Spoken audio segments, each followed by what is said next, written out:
Hola, buenos días a todos. ¿Cómo están? Hola, buen día. Qué lindo saber que están del Buen otro día. lado. Buen día a todos. Bienvenidos. Yo me tengo que Gracias. renombrar. Gracias desde ya por estar acá, por acompañarnos en este rato. Hay muchas personas que ya son miembros de la asociación, pero esta vez hemos descubierto que hay un montón de personas que están aquí con nosotros y todavía no son miembros de la asociación. Así que, si les parece bien, voy a aprovechar este pequeño ratito para contarles un poco quiénes somos. Somos la Asociación Argentina de Ética y Compliance. La asociación es sin fines de lucro y lo que perseguimos es, por supuesto, fomentar y difundir los valores y las mejores prácticas de compliance para tratar de que entre todos construyamos una sociedad mucho más íntegra y más transparente. Esto es lo que hacemos. Pueden ver las redes, estamos por todos lados, el sitio web, para ver bien las actividades que realizamos, ¿no? Y esta es una de ellas. Nosotros tenemos ya 11 comisiones de estudios de diferentes aspectos de compliance, y bueno, la comisión que nos ocupa, junto a Sergio Constant y Roberto Mendenson, que son mis coequippers, aquí presentes también, tenemos a cargo la Comisión de Especialidades Medicinales y Dispositivos Médicos. Y siempre lo que les decimos es que, bueno, por supuesto están bienvenidos, quienes trabajan en áreas de compliance, legales y afines a compliance, para discutir todo tipo de problemática que tiene que ver con esta industria, con estas industrias y estos temas que nos ocupan. Así que desde ya todos están invitados a escribirnos, a hablar con nosotros para proponer diferentes temas, diferentes oradores. Ya tenemos planeado, bueno, no voy a decir nada más, pero bueno, ya tenemos planeadas otros encuentros como este, con temas súper interesantes para todos. Así que bueno, bienvenidos nuevamente, se sigue sumando gente. Gracias por este espacio. Y bueno, entonces damos por oficialmente inaugurado el ciclo de encuentros de esta comisión. Y bueno, el tema que nos convoca es más que importante, interesante. ¿Y no te parece, Sergio? ¿Estás por ahí? Hola, ¿qué tal? ¿Cómo les va? Bienvenidos. Hola, buen día. Bueno, bienvenido a todos. Muchas gracias a Sanofi por permitirnos contar con un tan prestigioso profesional para abordar este tema de vacunas. Veo que mi amiga Verónica ya está conectada y otros amigos más de Sanofi. ¿Qué tal, Vero? ¿Cómo estás? ¿Cómo estás, Sergio? ¿Cómo les va? Bien, muy bien. Encantado de verte. Gracias por la invitación. Por favor. Bueno, vamos a presentar al doctor Cristian Ibarra, que es Medical Manager de Vacunas Cono Sur de Sanofi Pasteur y Head de Vacunas Influenza y COVID-19. Cristian. Gracias, Sergio, y buenos días a todos. Sí, quería decir solo antes que comiences que las preguntas que tengan, por favor, vayan haciéndolas en el chat y después al terminar la disertación de Cristian, el doctor va a tratar de responderlas.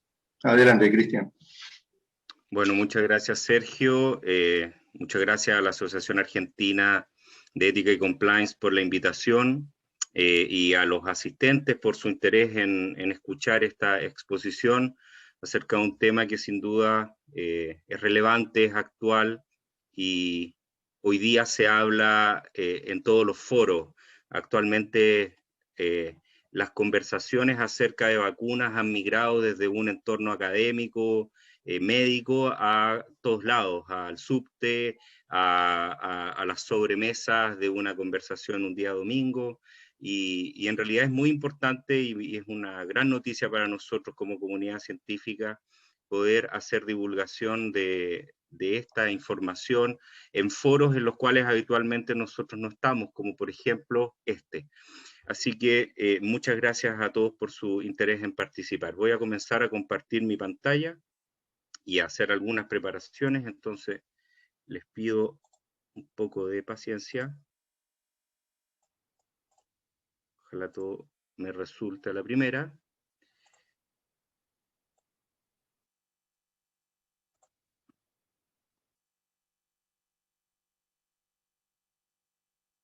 Muy bien, espero que estén viendo mi pantalla. Voy a echar a andar un temporizador también para no pasarme del tiempo, que es algo que suelo hacer.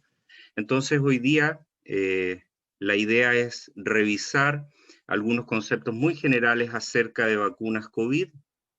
Y para eso, entonces, yo he preparado algunas slides que cubren 3 aspectos en general. El primero corresponde a revisar un poco acerca del virus SARS-CoV-2 causante del COVID-19 y de las manifestaciones clínicas de esta enfermedad. Luego quiero mencionar acerca de algo que me parece muy relevante, sobre todo en este foro, en relación al desarrollo acelerado de vacunas COVID-19. Todos sabemos que estas vacunas se han desarrollado en tiempos récord, y eso es una excelente noticia por un lado, pero por otro lado también genera desconfianza, incertidumbres y, por supuesto, preocupación, y es muy importante evacuar esas dudas y en el fondo mostrar de qué manera estas vacunas se han realizado de forma acelerada, cumpliendo con todos los estándares de seguridad y eficacia que son habituales para las vacunas. Y finalmente, para entrar en el tema mismo de las diferentes modalidades de vacunas y una mención muy pequeña también a las variantes del virus SARS-CoV-2. Entonces, para entrar de lleno en el tema, quiero partir hablando del virus. Si queremos entender cómo funciona una vacuna, lo primero que tenemos que entender es cómo funciona el agente para el cual esta vacuna está diseñada.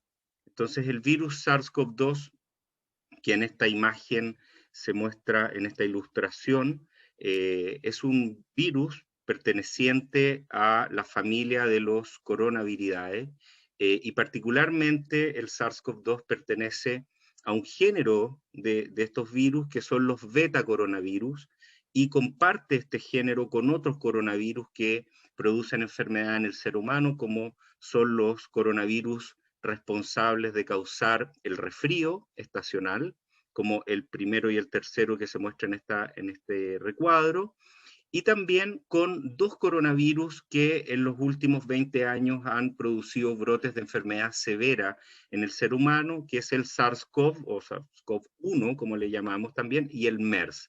Estos 2 produjeron brotes de neumonía severa durante inicios del siglo XXI y comparten entonces este género con el SARS-CoV-2.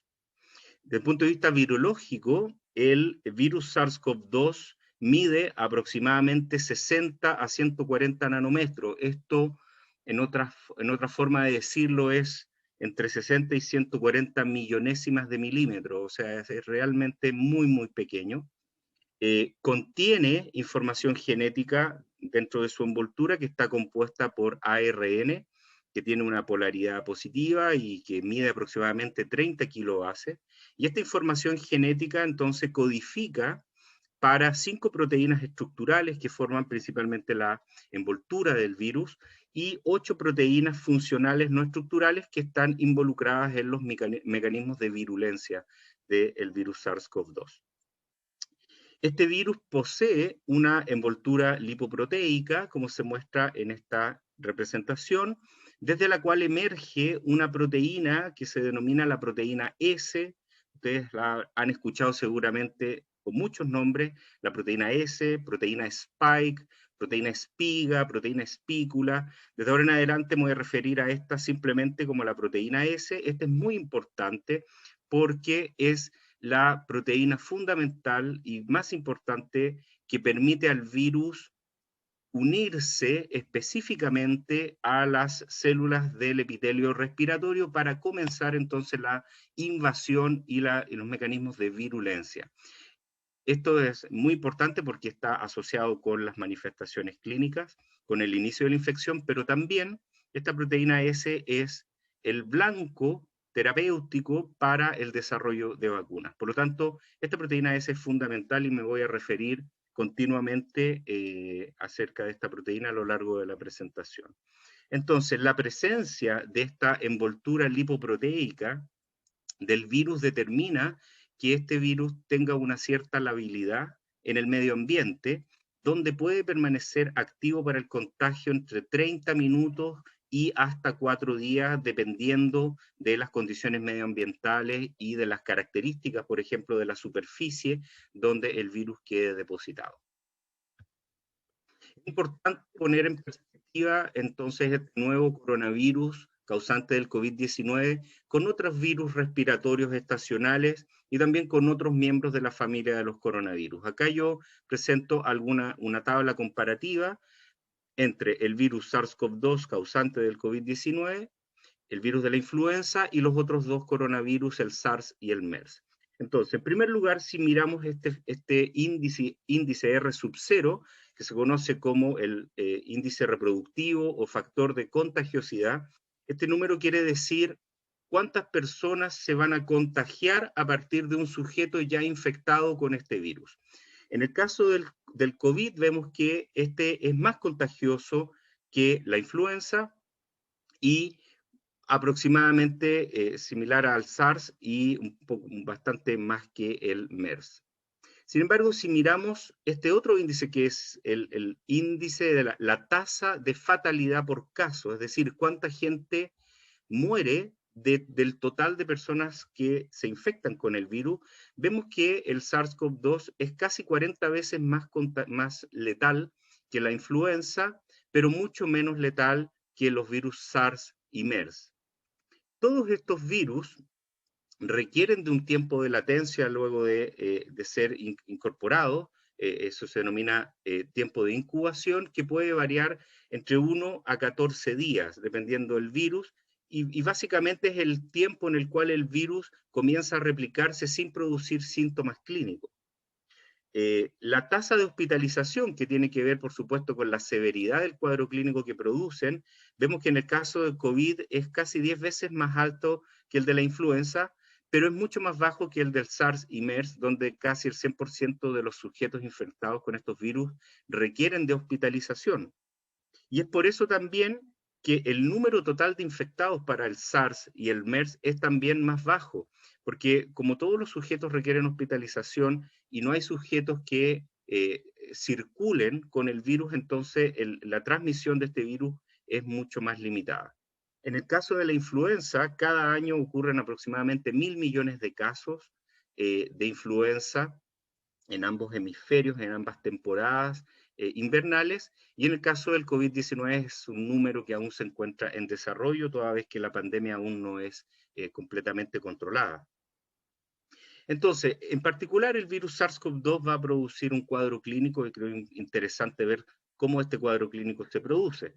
Una vez que se produce la infección por el virus SARS-CoV-2, la persona incorpora este virus a través de sus vías respiratorias, de sus mucosas, bucal, ocular. Entonces el virus va a tener un periodo de latencia en el cual no va a producir síntomas, pero sí va a comenzar a replicarse, a producir la infección inicial. Este periodo de latencia, como dije, puede ir entre 1 y 14 días, sin embargo, en el 80% de los sujetos infectados con coronavirus, el inicio de los síntomas ocurre aproximadamente entre el día 5 y el día 6. Este inicio de síntomas, que en el fondo desde el punto de vista de las manifestaciones clínicas lo consideramos el día 0, puede cursar hacia una sintomatología leve, donde existe un cuadro clínico autolimitado que no va más allá de 2 semanas y que no requiere un manejo hospitalario. Son cuadros que se resuelven habitualmente de forma ambulatoria, donde las personas son aisladas para evitar el contagio, y lo que se hace es un manejo de los síntomas fundamentalmente. Un porcentaje menor de la población desarrolla síntomas asociadas a una enfermedad severa o crítica. Estas personas habitualmente son personas que tienen factores de riesgo, y en ellos el cuadro clínico puede durar entre 3 y 6 semanas, y por supuesto puede requerir soporte respiratorio o atención hospitalaria. El periodo de contagio, digamos, comienza hacia el final de la fase de incubación y puede durar, ya una vez establecidos los síntomas, entre 7 y 12 días para los casos leves a moderados o hasta 2 semanas para los casos severos. Y son precisamente los sujetos que están desarrollando la infección por coronavirus la fuente principal de contagio. Y el contagio ocurre principalmente a través de las gotitas de aerosol respiratorio que se producen al hablar, toser o estornudar, que pueden alcanzar a otro sujeto susceptible e infectarlo, o bien quedar depositados sobre superficies como por ejemplo las manos o superficies inanimadas donde el virus puede permanecer latente y activo para contagiar por distintos periodos de tiempo. Es por eso que el llamado que se ha hecho es a el lavado frecuente de manos y a la desinfección periódica de superficies para evitar esta forma de transmisión del virus. Si bien se ha demostrado que no es la forma principal de transmisión, sí es relevante para el control de la pandemia, siendo esta forma de transmisión la que aparentemente predomina. Bueno, ¿cómo se manifiesta esta enfermedad? La enfermedad del COVID es una enfermedad viral del tracto respiratorio que puede cursar desde un cuadro asintomático a una enfermedad severa o incluso crítica. ¿Ok? Entonces, sabemos que existe un porcentaje de sujetos que desarrolla la enfermedad asintomática y por ahora el porcentaje exacto de estos sujetos no es del todo conocido, particularmente porque no se hace una pesquisa activa y masiva en toda la población. Por lo tanto, la detección de asintomáticos, si bien se hace, no necesariamente representa la proporción real en la cual esto ocurre. Lo que sí sabemos es que de los sujetos que desarrollan el cuadro sintomático, una gran mayoría, aproximadamente el 80% de los sujetos, van a desarrollar una enfermedad leve a moderada. Y esta se va a manifestar a través de un cuadro de fiebre, dolor muscular, tos seca, fatiga, en un porcentaje muy menor también algunas manifestaciones intestinales y muy frecuentemente pérdida del olfato y del gusto. El restante 20% de los sujetos pueden llegar a desarrollar casos severos con manifestaciones de neumonía, síndrome de distrés respiratorio agudo, sepsis y shock séptico. La mayoría de estos sujetos que llegan a este estado de la enfermedad tienen enfermedades de bases y factores de riesgo subyacentes que van a, en el fondo, contribuir a un empeoramiento de la enfermedad por COVID-19. Bueno, dicho esto, entonces, entrando ya de lleno en las vacunas, me parece muy importante destacar de qué forma se han desarrollado las vacunas COVID-19. Como sabemos, desde el inicio oficial de la pandemia o desde los primeros casos detectados a finales del 2019 en la localidad de Wuhan, en Chile, hasta la fecha, entonces, no ha pasado más de un año y medio y ya contamos con un número importante de vacunas. Entonces la pregunta es, ¿cómo se desarrollaron tan rápido estas vacunas? ¿Y cómo nosotros podemos asegurar de que estas vacunas se han desarrollado de acuerdo a criterios de seguridad y eficacia? Entonces, muy importante para esto es comprender estos 5 puntos. En primer lugar, el virus SARS-CoV-2 es el tercer coronavirus en causar brotes de enfermedad durante el siglo XXI. Por lo tanto, nosotros ya conocíamos a los parientes más cercanos del SARS-CoV-2, que es el SARS y el MERS.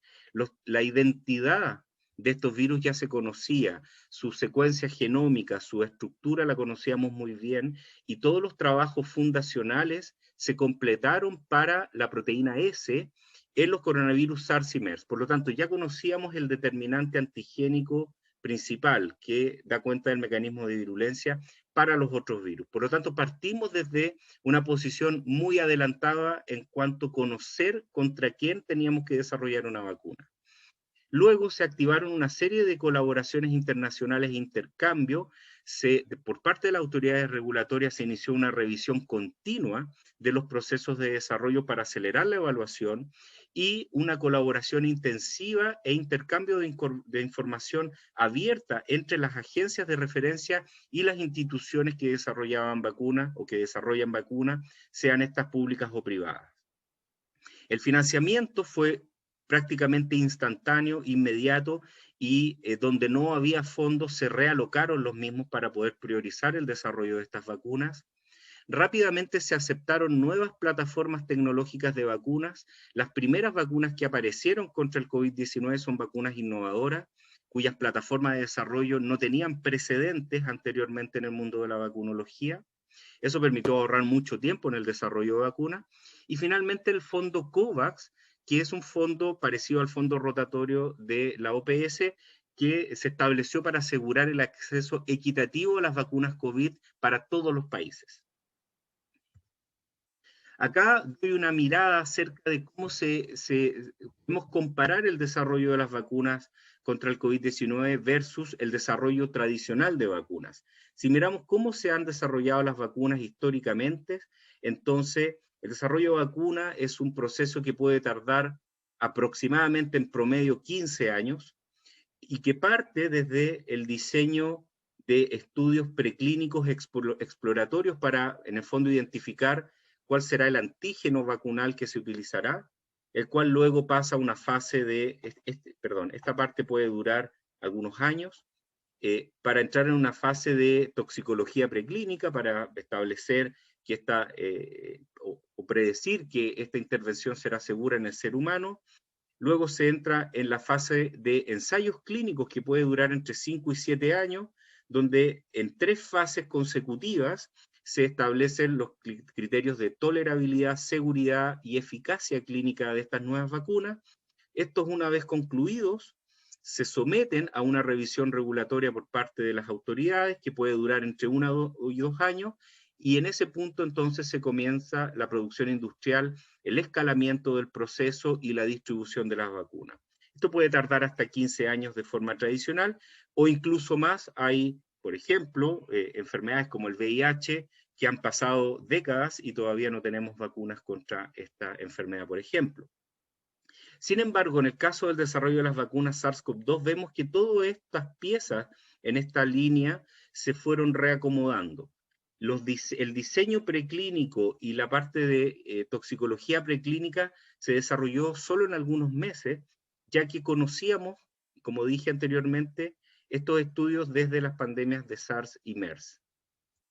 Se desarrolló lo que se llaman los estudios clínicos combinados, donde se empezaron a desarrollar estudios de fase 1-2 o de 2-3 combinadas, y al mismo tiempo se comenzó el proceso de producción industrial a riesgo. Y finalmente las autoridades regulatorias también hicieron una contribución importante en acelerar las revisiones regulatorias de estas solicitudes. Entonces, si tenemos que identificar 3 factores por los cuales las vacunas se desarrollaron de forma acelerada, en primer lugar podemos mencionar los ensayos clínicos combinados. Eso es algo muy importante que se desarrolló en este proceso de la pandemia. El escalamiento temprano de la manufactura, la producción a riesgo de estas vacunas, incluso antes de completar un estudio clínico y de tener una aprobación regulatoria, y las denominadas autorizaciones de uso de emergencia, las cuales aceleran considerablemente la autorización por parte de las agencias regulatorias. Aun cuando se desarrollaron estas vacunas con un perfil acelerado, muy tempranamente la Organización Mundial de la Salud estableció 4 criterios que se deberían cumplir, 4 criterios mínimos que se deben cumplir para el desarrollo de vacunas contra el coronavirus. En primer lugar, en términos de eficacia, se estableció que estas vacunas deben conferir protección por a lo menos 6 meses, idealmente por lo menos 1 año. Que el inicio de esta protección tiene que ser rápido y establecerse inmediatamente o bien en las primeras 2 semanas post-administración, que deben ser efectivas para el uso en todos los individuos de todas las edades, incluidas las poblaciones especiales como pediátricos, tercera edad, embarazo y lactancia, y que las vacunas deben tener a lo menos un 50% de eficacia en los ensayos clínicos y preferentemente un 70% de eficacia en la población del mundo real. En términos de seguridad, se estableció que solamente son aceptables los eventos adversos moderados y transitorios y no deben existir eventos adversos graves durante la fase de investigación de estas vacunas. Estas deben ser bien toleradas en individuos de todas las edades, y su perfil de seguridad y reactogenicidad tiene que ser adecuado para entregar un perfil de beneficio versus riesgo que sea altamente favorable en el contexto de la eficacia observada en los ensayos clínicos. En términos logísticos de almacenamiento, se van a preferir aquellas formulaciones que tengan una alta termoestabilidad, que sean estables a temperaturas altas, de modo de favorecer su distribución y disponibilidad cuando se establezcan los programas de vacunación masiva. Y idealmente estas vacunas deben demostrar que son estables en condiciones de conservación entre 2 y 8 grados por a lo menos 2 semanas. En términos de esquemas de vacunación, se van a preferir aquellas que tengan una sola dosis, también son aceptables las que tengan 2 dosis, pero no más de 2 dosis. Se permite aquellos esquemas que incluyan refuerzos o booster con una frecuencia anual o superior, y cualquier vía de administración es aceptable si la vacuna es segura y efectiva en dicha vía de administración. Las vacunas candidatas tienen que cumplir algunas características inmunológicas muy particulares que no pretendo detallar, pero sí mencionar. En primer lugar, tienen que ser capaces de encender una respuesta inmune balanceada, que contenga unas componentes de respuesta inmune humoral, celular y adaptativa de forma balanceada. ¿Qué quiere decir esto? Que estas vacunas deben inducir la producción de anticuerpos a través de los linfocitos B, que sean anticuerpos neutralizantes contra el agente infeccioso. Deben también activar a los linfocitos T a través del proceso que se llama presentación de antígeno, y estos linfocitos T tienen que ser tanto linfocitos T CD4 como CD8. Esto es importante porque estos linfocitos tienen diferentes funciones dentro del sistema inmune, y es muy importante la producción de los denominados linfocitos T citotóxicos, que son requeridos para eliminar las células que ya han sido infectadas por el virus. Y finalmente debe haber una respuesta adaptativa, es decir, la respuesta mediada por citoquinas proinflamatorias tiene que ser balanceada de modo de no llevar a una sobreestimulación inflamatoria que pueda llevar a situaciones de exacerbación producto de la vacuna. Por lo tanto, desde el punto de vista técnico y desde el punto de vista inmunológico, las vacunas deben cumplir con estos criterios que ha establecido la OMS.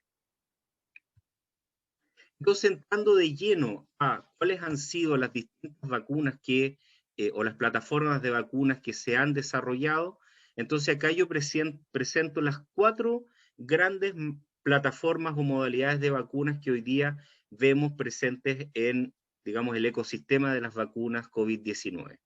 Y si vamos desde izquierda a derecha, la primera que me voy a referir son las vacunas de ácidos nucleicos, y en particular las vacunas basadas en ARN. Estas vacunas, a modo de ejemplo, tenemos las vacunas de Pfizer-BioNTech, la vacuna de Moderna y una de las vacunas de Sanofi Pasteur, que actualmente está en fase de desarrollo, representan vacunas basadas en ARN mensajero.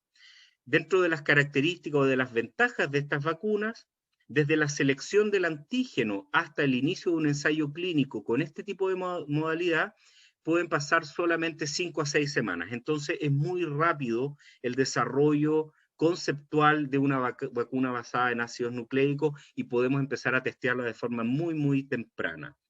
Han demostrado ser altamente eficaz. Todas estas vacunas tienen a lo menos un 95% de efectividad algunos meses después de completar el esquema de 2 dosis, y generan una huella industrial pequeña, y huella industrial yo me refiero a la huella de carbón, cuánto deja, digamos, en el ecosistema producir estas vacunas desde el punto de vista industrial. Desde el punto de vista de las desventajas e incertidumbres, tienen condiciones de almacenamiento y termoestabilidad baja, la mayoría requieren congelamiento entre menos 20 y menos 70 grados Celsius. La segunda dosis de la vacuna basada en RNA han demostrado ser bastante reactogénicas, significa que producen bastantes eventos adversos, duelen mucho, la gente se siente muy mal después de recibir la segunda dosis de este tipo de vacuna. Y como es una modalidad nueva, que no conocíamos antes del inicio de la pandemia, la seguridad a largo plazo de estas vacunas es objeto de estudio y requieren una farmacovigilancia activa. Farmacovigilancia, ustedes sabrán que se refiere a la vigilancia continua de seguridad de eventos adversos asociados al uso de estos medicinales. En segundo lugar, tenemos las vacunas basadas en vectores virales. Estas vacunas, algunos ejemplos de esta vacuna son, por ejemplo, la vacuna del Instituto Gamaleya, la vacuna Sputnik 5, que se ocupa actualmente en Argentina, la vacuna de Johnson & Johnson, la vacuna también de Sinopharm, que se ocupa en Argentina también, son ejemplos de vacunas COVID basadas en vectores virales.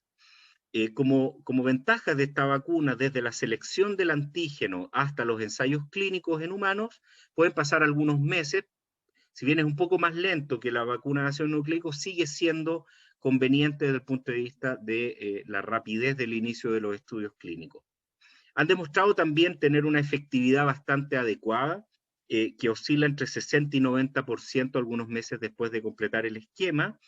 A diferencia de los ácidos nucleicos, estos son termoestables, pueden ser conservadas en una nevera entre 2 y 8 grados Celsius, que son las condiciones de almacenamiento clásicas para las vacunas. Pero desde el punto de vista de desventajas e incertidumbres, tienen una huella industrial grande en términos de huella de carbono.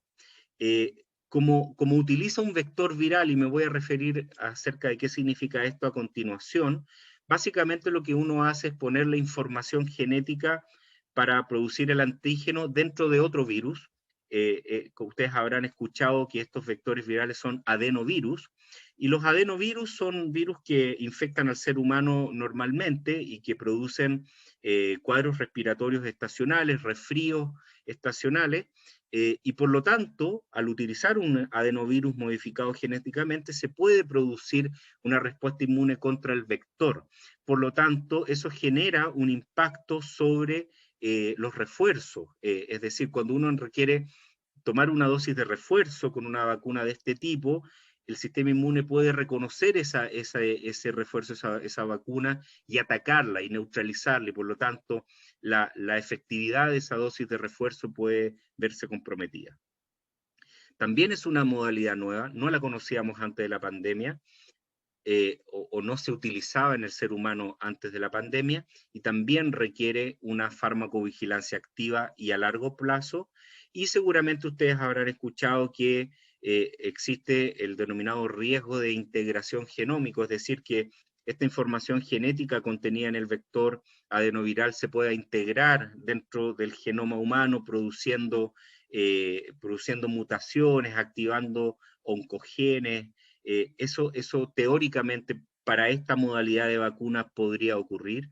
Sin embargo, si es así, la frecuencia de eso es realmente baja, y si uno establece una relación de riesgo y beneficio, ampliamente el beneficio de utilizar esta modalidad supera al riesgo potencial y teórico que existe de integración. Debo mencionar, ya que lo estoy hablando, que las vacunas de ARN mensajero no tienen esa capacidad o ese riesgo potencial de integración, porque son basadas precisamente en ARN, y el ARN es imposible que se integre dentro del ADN genómico de nuestras células.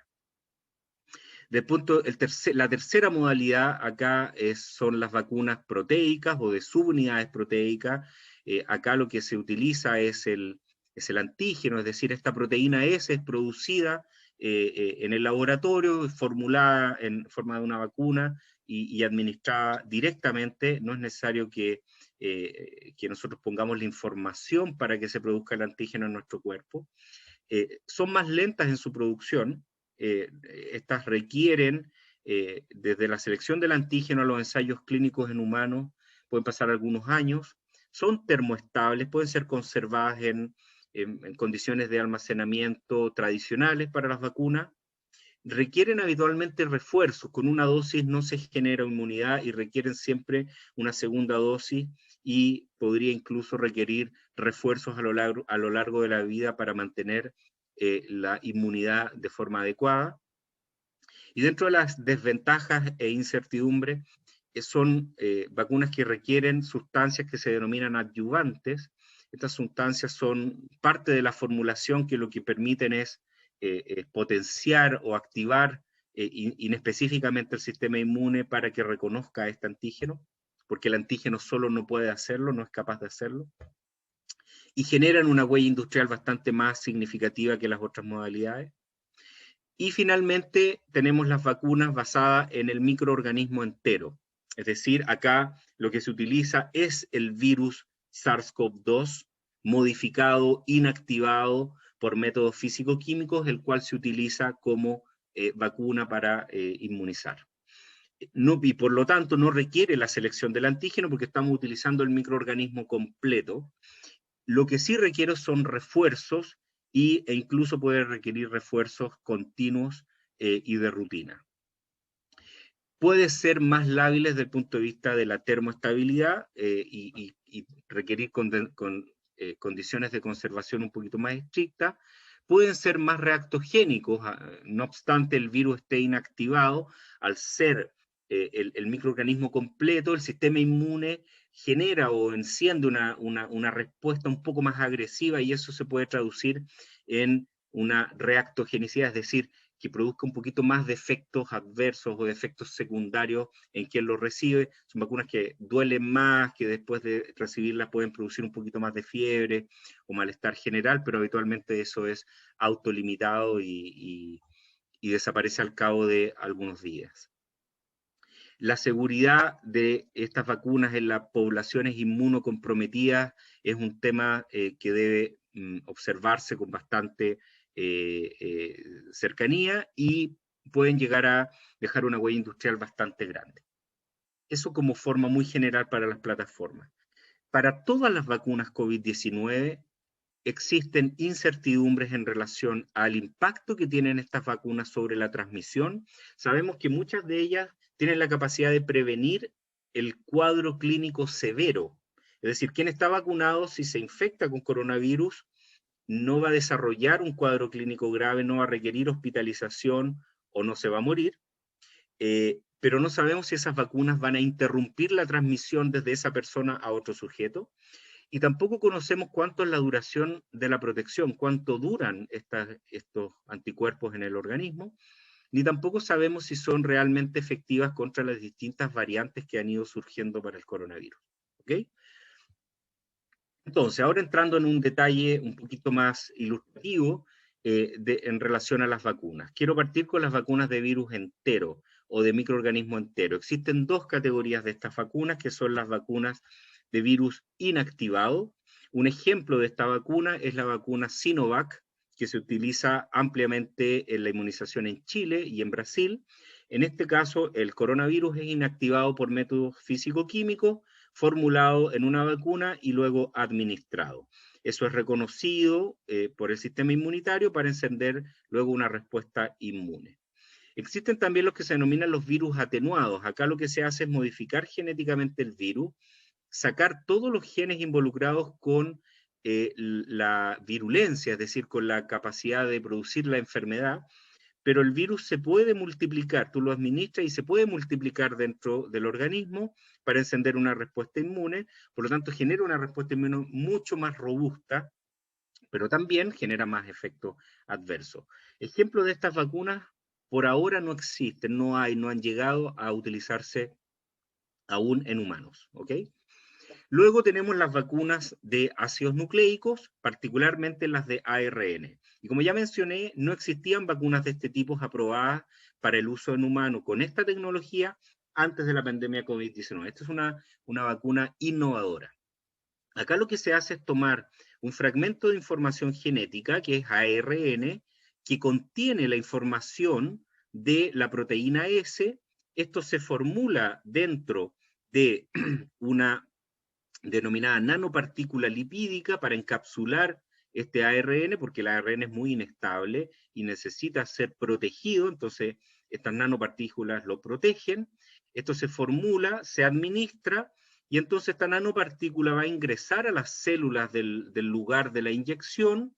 Este ARN se va a liberar, la célula lo va a tomar, va a producir la proteína S, que es el antígeno, y esa proteína S después va a ser reconocida por el sistema inmunitario para producir una respuesta inmune. Entonces acá no estamos dando el antígeno directamente, sino que estamos dando el precursor para ese antígeno, para que nuestras células en el organismo produzcan el antígeno. Acá estamos administrando el microorganismo completo que contiene el antígeno y muchas otras cosas que son pertenecientes al virus mismo. Tenemos también las vacunas basadas en vectores virales. Las que más hemos conocido actualmente son las vacunas vector viral no replicativo, particularmente las vacunas adenovirus. Como mencioné, ejemplos de estos son la Sputnik 5, la vacuna de Johnson & Johnson, la vacuna de Sinopharm, la vacuna de CanSino.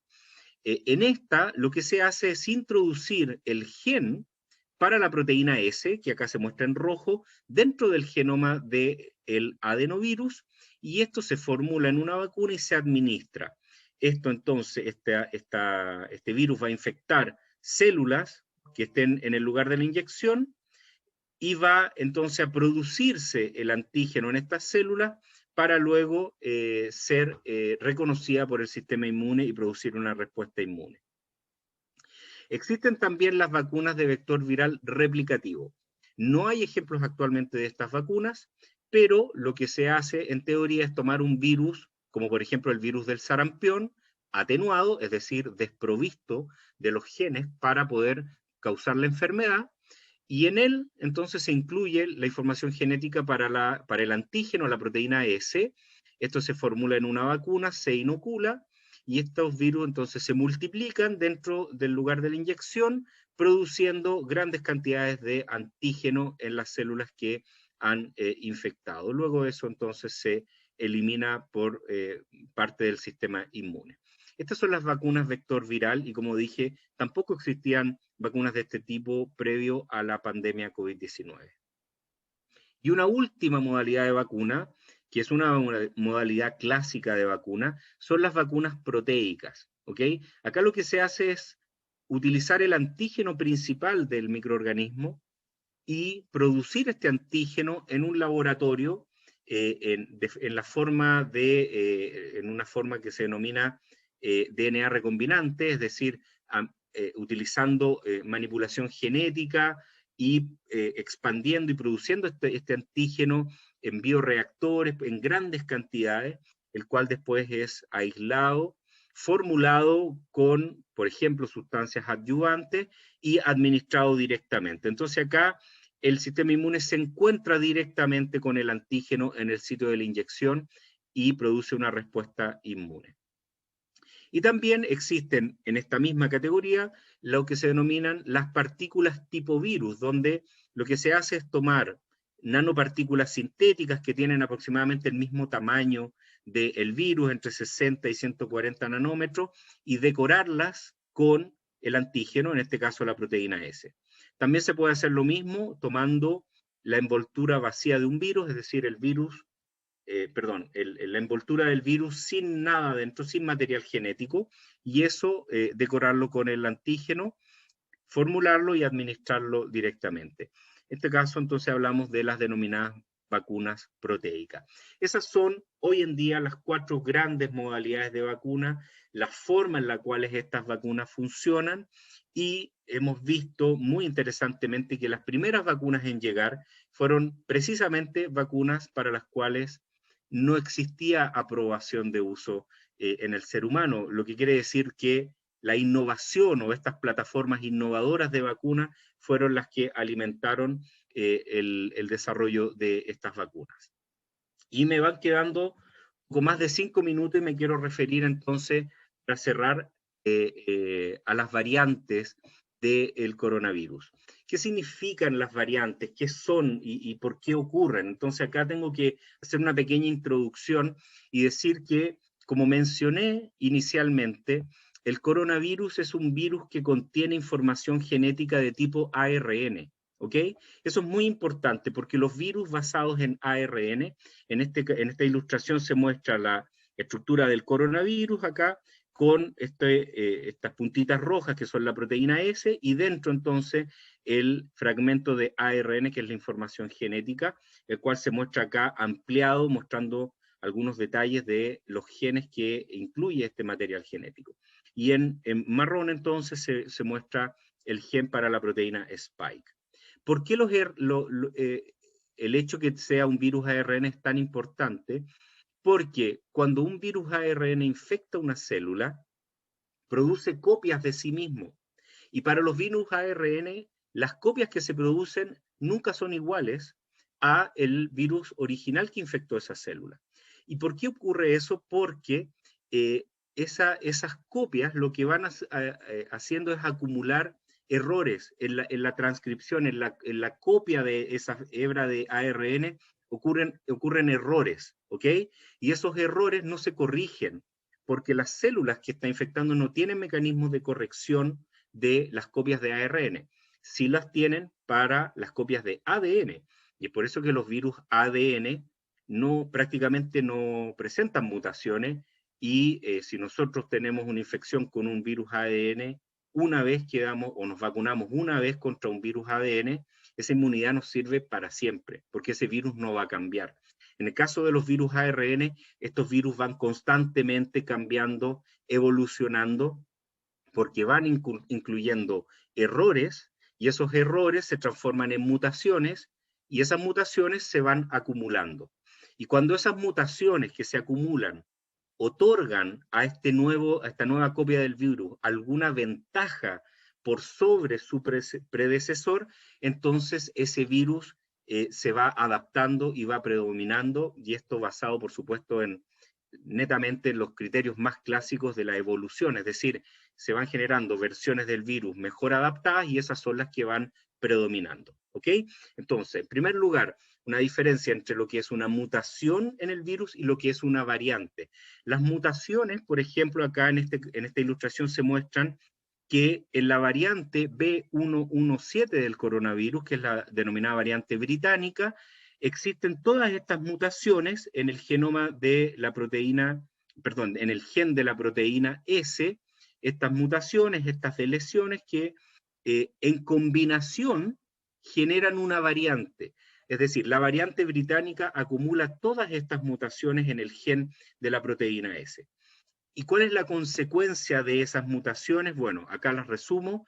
Esta variante tiene un 50 a 75% más transmisibilidad, aparentemente es más letal, pero permanece sensible a las vacunas. Por lo tanto, como ven, hay una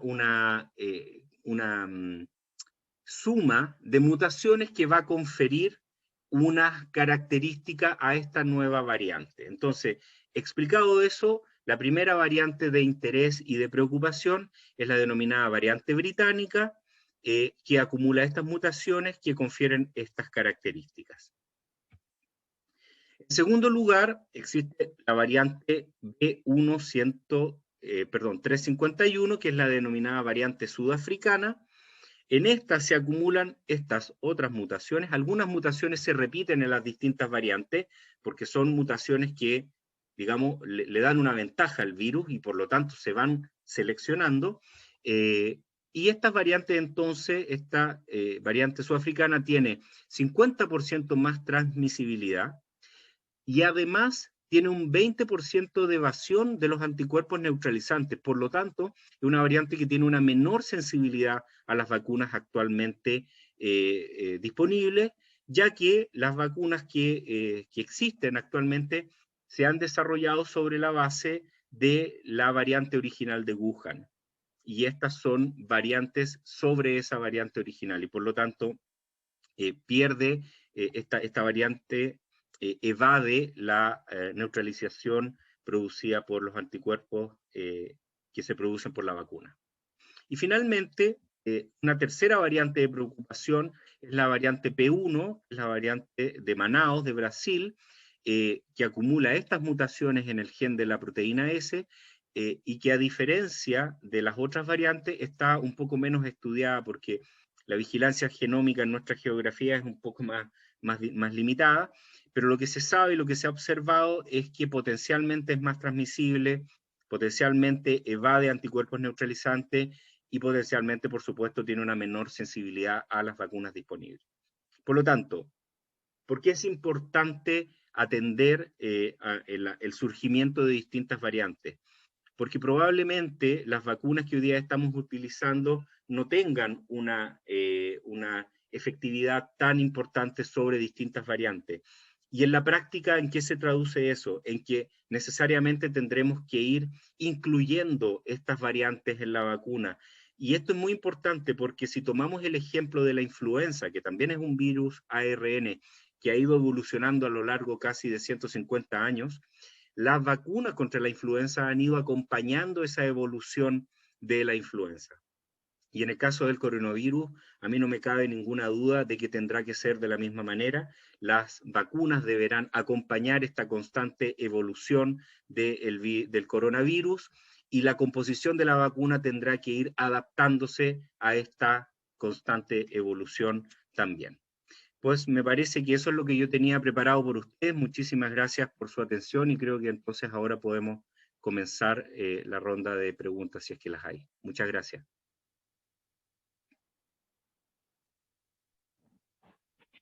Bueno, muchas gracias, Cristian, por la explicación súper clara, súper ilustrativo. La verdad que hay mucho material, muchas cosas que no conocíamos y no vimos en ningún medio que nos las explicaran, así que te agradecemos mucho por todo. Yo no tengo registrada en el chat ninguna pregunta, no sé, Sergio. Yo tengo una pregunta. Cristian, en tu presentación vi que pusiste ejemplo de Pfizer, Moderna, Sanofi, Sputnik, Johnson & Johnson, Sinopharm, CanSino, Sinovac. No vi la de AstraZeneca. ¿A qué grupo pertenece? ¿Ha sido nucleico? Perdón, Sergio, no quise hacerte un desaire, no fue mi intención. La de AstraZeneca pertenece a las vacunas de vector viral no replicativo, comparte la familia con Johnson & Johnson y con Sputnik. Sí, exactamente. Perfecto. No, porque la pregunta que sigue a esa es, viste que hay personas que han desarrollado contra la vacuna de AstraZeneca algún problema de trombosis y ese tipo de cosas. Quería saber cuál es tu opinión para personas, por ejemplo, que se han esplecnotizado, que no tienen el vaso, o que han tenido trombocitopenia, que no es conveniente vacunarse con este tipo de vacunas, ¿no? Claro, esa es una precaución de uso para esta familia de vacunas en particular, que se observa a partir de estos hallazgos de seguridad que tú ya describiste. Parece ser un efecto de clase. Eso quiere decir que es un efecto producido por las vacunas de vector viral no replicativo y no por la vacuna de AstraZeneca en particular. Se ha detectado con la vacuna de AstraZeneca porque es la vacuna que se ha utilizado masivamente en el Reino Unido para vacunar a la población y por lo tanto se han identificado estos eventos que son de muy baja frecuencia. Es decir, se produce en uno de cada, no recuerdo bien, 5 millones de personas. Y por lo tanto, para detectar 2, 3 casos, tiene que tener muchas personas vacunadas. Y además tienes cierta predisposición a este tipo de eventos si tú tienes ciertas condiciones de base. Por lo tanto, esas condiciones de base tienen que ser identificadas para que en el labeling de esta vacuna exista la advertencia o puede incluso ser la contraindicación, dependiendo de la relación de causalidad entre las dos cosas, para el uso de esta vacuna en ciertas condiciones particulares. Por lo tanto, es muy importante nuevamente el tema de la vigilancia de seguridad, la vigilancia, la farmacovigilancia sobre esta vacuna para, en el fondo, entender el comportamiento de esta vacuna en el mundo real y poder eso, transcribirlo en un labeling adecuado de acuerdo a lo que la evidencia del mundo real nos muestre. Perfecto, muchas gracias. Cristina, ¿hay alguna pregunta? Está muteada. Ahí está. Una pregunta de Diego Grau, que la realiza. Una pregunta sobre la accesibilidad de la posible liberación de patentes versus las farmacéuticas. ¿Pueden ser efectivas las gotas nasales nacitral carragenina para proteger las vías respiratorias? Bueno, yo particularmente no conozco la evidencia acerca de ese producto en particular. Hay muchas intervenciones que inicialmente se comenzaron a desarrollar, intervenciones farmacológicas fundamentalmente, previo a la disponibilidad de vacunas, ¿no? Se utilizaron múltiples fármacos, se probaron en estudios controlados, e incluso se aventuraron a utilizar sustancias que puedan ser administradas intranasalmente de modo de evitar el contagio inicial. En mi conocimiento, ninguna de esas intervenciones al día de hoy ha demostrado ser efectivas en el prevenir la enfermedad. Incluso los fármacos antivirales u otros como la ivermectina o los corticoides también han demostrado tener un impacto bastante discreto sobre la enfermedad clínicamente relevante. Por lo tanto, si bien existen muchos claims sobre la posibilidad de utilizar terapias complementarias para prevenir el coronavirus o para evitar los síntomas graves del coronavirus, para mí, sin duda, el gran golpe de gracia para prevenir la pandemia lo tienen que dar las vacunas, porque la inmunoprofilaxis contra las enfermedades infectocontagiosas, inmunoprevenibles, históricamente ha demostrado ser la forma más exitosa de prevenir este tipo de infecciones. Gracias, Cristian. Un pedido para todos, y ahora sí en este intercambio, este debate, si quieren activar sus cámaras, así nos vemos todos. Sí, una aclaración, Cristian. Algunos participantes nos han pedido si podemos compartir con ellos esta presentación. ¿Tú nos autorizas a que la presentemos? Sí, con todo gusto, por supuesto. Bueno, muchas gracias. Vamos entonces cuando termine, le enviaremos a todos la presentación. Cristian, una pregunta. Sí. ¿Hay alguna experiencia en la utilización de estos esquemas cruzados de vacunación entre diferentes tipos de vacuna y algún riesgo asociado? Bueno, es una excelente pregunta porque tiene que ver con la intercambiabilidad de las vacunas y la disponibilidad de las mismas. Muchas veces nos encontramos en situaciones que una persona inicia el esquema de vacunación con una vacuna y luego cuando le toca la segunda dosis, esa vacuna no está disponible y está disponible otra dosis. A ver, la respuesta formal que yo les debo dar es que no son intercambiables las vacunas porque no hay estudios de intercambiabilidad.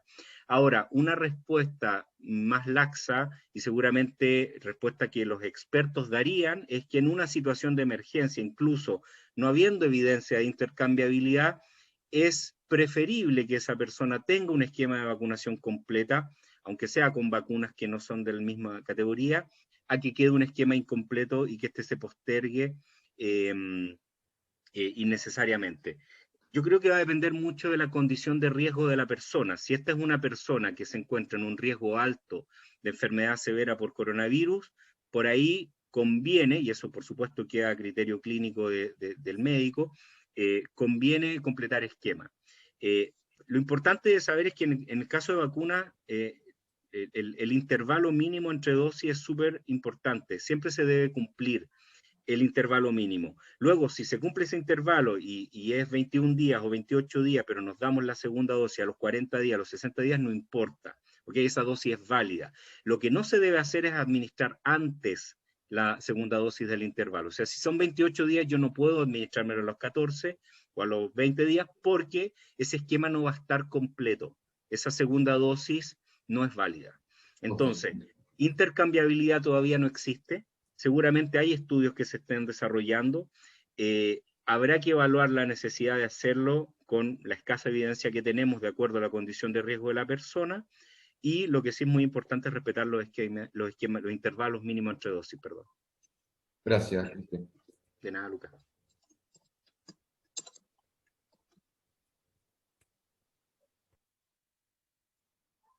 Bueno, perfecto. Le vamos a pedir si pueden activar sus cámaras, así nos sacamos una foto grupal. Sergio, ¿me permite, ya que no sí, hay... por favor. Yo hacer una pregunta a la audiencia, a ver si si estamos atentos. La discusión. ¿Cuántos de los presentes están vacunados contra el COVID?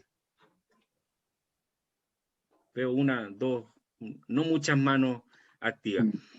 ¿Cuántos de los... Es que nuestra población es muy joven, ¿viste? Y en Buenos Aires sí, están vacunados de 60 años para arriba. Lo sé, pero y esa es la segunda pregunta. ¿Cuántos de los que no están vacunados se quieren vacunar? Muy bien. Bueno, yo creo que lo pregunto para ilustrar algo muy importante, que es la importancia de generar confianza en la vacuna. Porque la adherencia a la vacunación es muy importante para el éxito de estos programas de vacunación. Seguramente ustedes han escuchado el concepto de inmunidad de rebaño, inmunidad colectiva. ¿De qué sirve esto? Bueno, cuando una población de sujetos susceptibles a una enfermedad está inmunizada a un nivel determinado, que para el caso del coronavirus es aproximadamente el 75%, lo que ocurre es que se interrumpe la circulación del virus.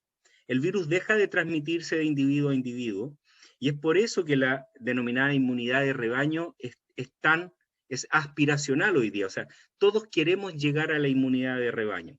Y para lograr la inmunidad de rebaño requerimos que 3 de cada 4 personas estén absolutamente convencidas que se tienen que vacunar. Entonces, yo preguntaba de los no vacunados, ¿quiénes se quieren vacunar? Precisamente para tener esa sensación de qué tan importante, cuál es el sentido de urgencia que ustedes le dan al tema de la vacunación. Y hago otra pregunta ahora también para seguir en lo mismo. ¿Cuántos ya se vacunaron contra la influenza? Bueno, misma cosa. Acá el discurso es exactamente el mismo. La vacunación contra la influenza, de acuerdo a la OMS, es considerada como una de las medidas de base para la contención de la pandemia de COVID-19. Es impensado tener una denominada sindemia, es decir, una doble pandemia de influenza y COVID. Hay que considerar que hoy día los sistemas sanitarios ya están prácticamente desbordados con la epidemia, la pandemia de COVID-19, y si nosotros a eso agregáramos una carga adicional impuesta por la influenza o por cualquier otra enfermedad viral respiratoria, eso lo que inmediatamente produciría es el denominado exceso de mortalidad. Es decir, habría gente que se comenzaría a morir simplemente porque no puede tener asistencia médica. Y eso, desde el punto de vista sanitario, es impresentable. Y es por eso que también hago un llamado a no descuidar la vacunación contra la influenza, y si se pueden vacunar contra el COVID, bueno, háganlo también. Eso. Gracias, Cristian. Teníamos a Mariana Hidrogo, que hace un ratito estaba levantando la mano y tenía una consulta para vos. Mariana, sí. ¿Estás por ahí? Sí, gracias, Cristina. Justo tiene que ver con esto y digamos, en la información que se distribuye públicamente, lo que te dicen es que la vacuna de la influenza y la vacuna del COVID tienen que estar separadas por lo menos por 2 semanas. Y mi pregunta era si esto es realmente así en todos los casos y por qué, digamos, si es que hay alguna explicación sencilla para los que no somos médicos, ¿no? Sí, bueno, es una excelente pregunta, porque ustedes sabrán que muchas vacunas, los niños lactantes o los niños pequeños, cuando reciben sus vacunas, muchas veces reciben varias vacunas al mismo tiempo. Y eso es porque la mayoría de las vacunas son coadministrables, ¿ok? Eso es una regla de la vacunología. Hay contadas excepciones donde hay vacunas que son incompatibles entre sí y se deben espaciar. La mayoría no es así y todas las vacunas pueden coadministrarse. ¿Por qué se espacia entonces la vacunación influenza con la del COVID? Bueno, yo lo mencioné entre líneas en la presentación. Eso tiene que ver con la vigilancia, con la farmacovigilancia y la vigilancia epidemiológica. Es necesario tener un periodo de 14 días luego de la administración de la vacuna COVID, porque si llega a ocurrir algún evento adverso, es necesario tener un análisis de causalidad adecuado. Si tú recibes una vacuna influenza y una vacuna COVID junto y desarrollas un efecto adverso, no podrás imputar ese evento adverso a una de esas vacunas en particular. Por lo tanto, este intervalo se utiliza con el objetivo de permitir la vigilancia activa de eventos adversos. Ese periodo hoy día es de 14 días en nuestros países, en Reino Unido es de 7 días, al inicio se sugirió un periodo de 28 días. ¿Qué es lo que yo creo que va a pasar? Cuando haya más claridad acerca de la seguridad, estas vacunas van a ser coadministrables. E incluso me aventuraría a decir que en el futuro estas vacunas se van a formular juntas. Influenza y COVID se van a formular juntas en una sola inyección para la protección estacional. Yo creo que ese es el futuro, el camino hacia donde estamos avanzando. Por ahora es importante dar espacio para observar el comportamiento de seguridad de esta vacuna. Gracias, Cristian. Lo tenemos a Carlos, que también estaba levantando la mano. Carlos.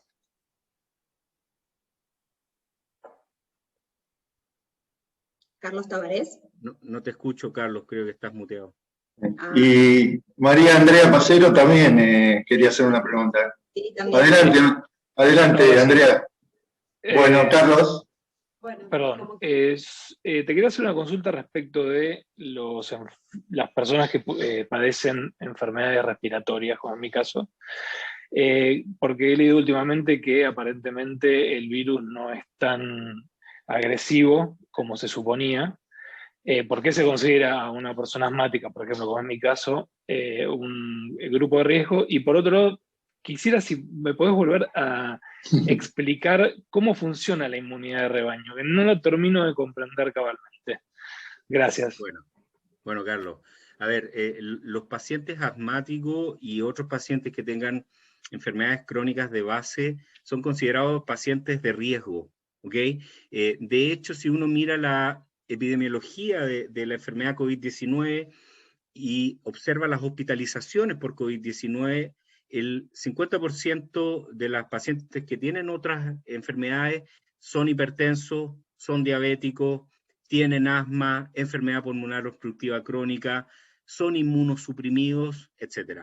Es decir, el tener una o más enfermedades crónicas no transmisibles de base es un factor que aumenta el riesgo de desarrollar un cuadro severo por COVID-19. Esa es como la primera parte de la respuesta.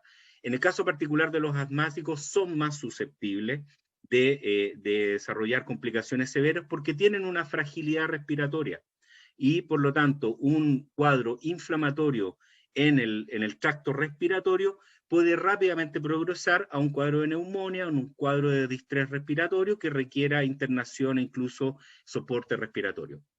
Segunda pregunta, el término de inmunidad de rebaño. Entonces, si tú tienes una población de sujetos que es 100% susceptible, ¿qué significa eso? Que nunca antes se ha enfermado de COVID, que es nuestro caso, ¿no es cierto? Porque el COVID es un virus nuevo que no conocíamos, nunca nadie antes tuvo COVID-19 hasta que partió la pandemia. Por lo tanto, somos 100% susceptibles. Entonces, la inmunidad de rebaño significa que dependiendo de la contagiosidad del virus, es decir, si 3 personas se infectan por cada persona contagiada, ¿ok? Esa es la contagiosidad del virus.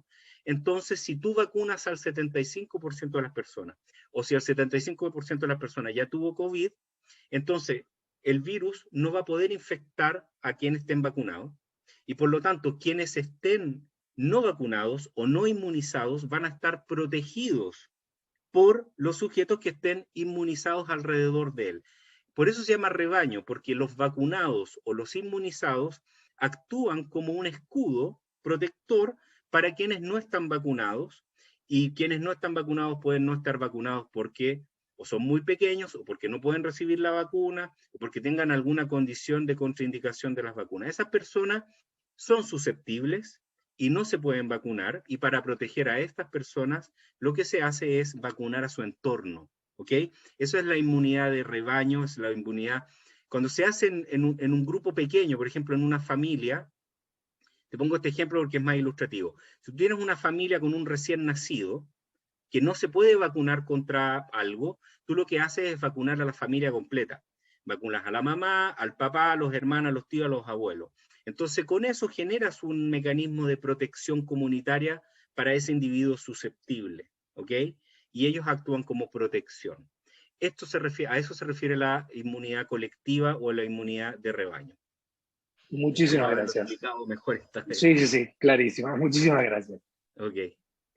Le damos la palabra a María Andrea, que también tenía una inquietud, y si les parece, en virtud del tiempo que ha transcurrido, y por respeto también al expositor, vamos dando por finalizada la reunión, y le damos paso entonces a María Andrea, por favor.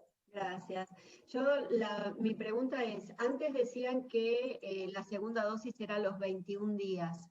A comienzos de abril vacunaron a mi papá con la vacuna Sinopharm y el martes vacunaron a mamá con la vacuna india, que la pasó muy mal. El miércoles pensó que se moría de COVID porque los síntomas fueron terribles. Pero lo que les dijeron es que la segunda dosis ahora es a los 3 meses, no a los 21 días.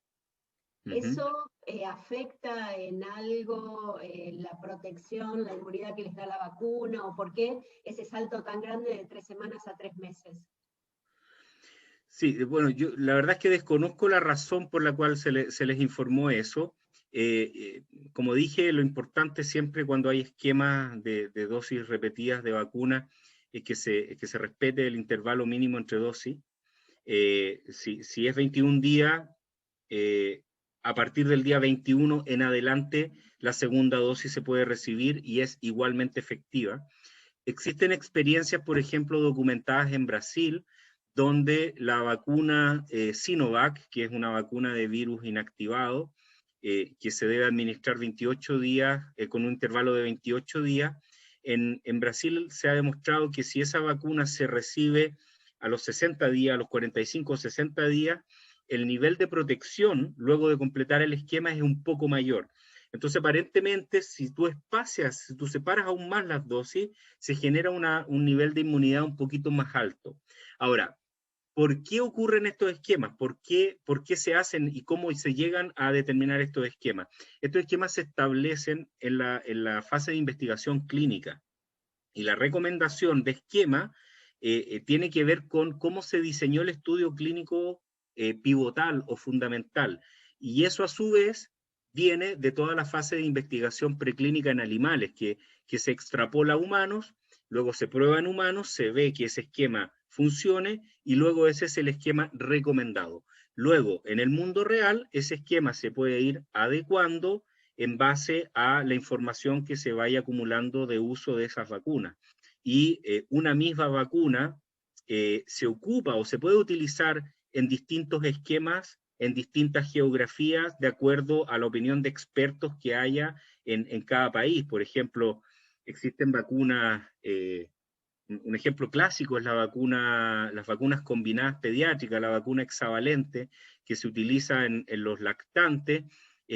Por ejemplo, en Chile se ocupa en un esquema de 3+1, en otros países se ocupa 2+1, en otros países se ocupa 3+1, pero en meses diferentes.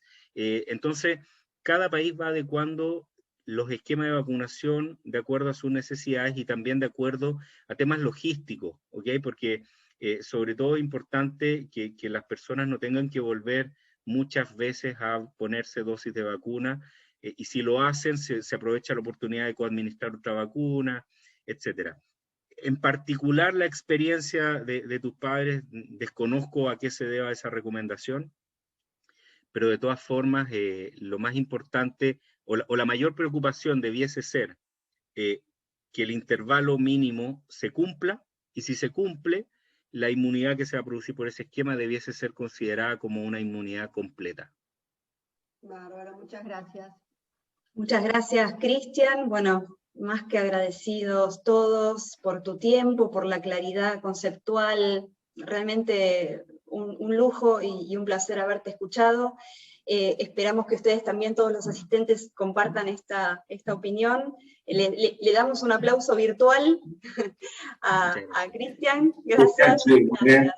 Y a todos, muchas gracias por habernos acompañado. Por supuesto, va a haber más este año, así que los esperamos en la próxima reunión. No vamos a decir nada sobre el tema, si generamos un poquito de expectativa, pero queremos verlos a todos. Y síganos en las redes, en las redes de la asociación. Bueno, los esperamos como siempre. Muchas gracias. Bueno, gracias, Cristian. Gracias a todos. Buen día. Buen día. Gracias, Cristian.